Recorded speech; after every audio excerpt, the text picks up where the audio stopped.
with T. On this Talk Therapy Tuesday, I'm Tania McLean-Nicholas, licensed marriage family therapist and owner of Renewed Hope Counseling. I got a good one for today.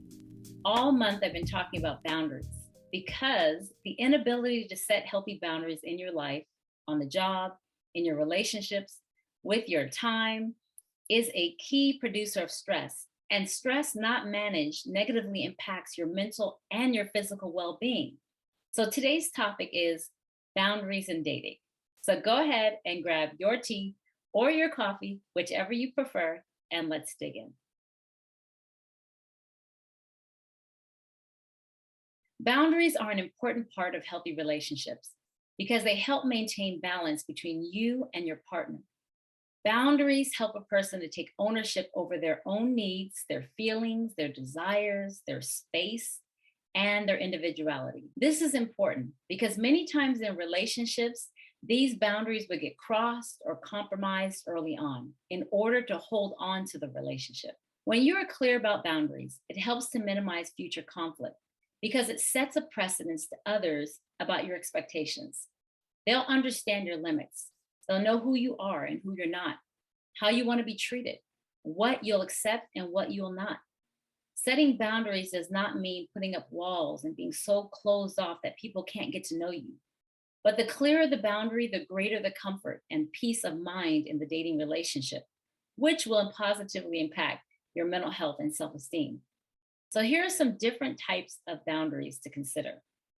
The first one is physical boundaries. This includes your body, physical touch, and personal space. Do you want to hug? Do you want to hold hands? What physical proximity are you comfortable with?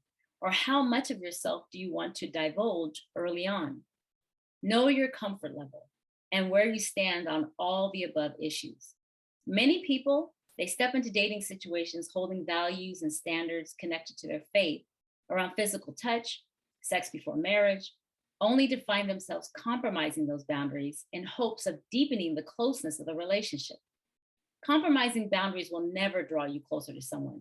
It makes you feel horrible. It lowers your self-esteem, and it sets up for future bitterness towards your partner.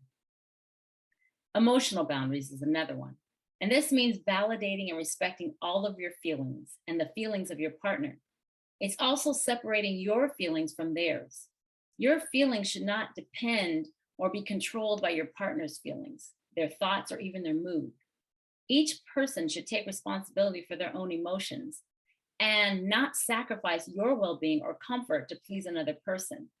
Instead, know your emotional limits and communicate your needs. Then there's intellectual boundaries.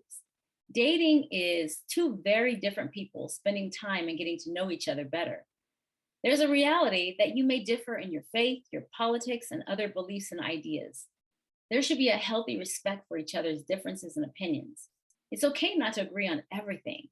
Decide what you can agree on and what things are deal breakers.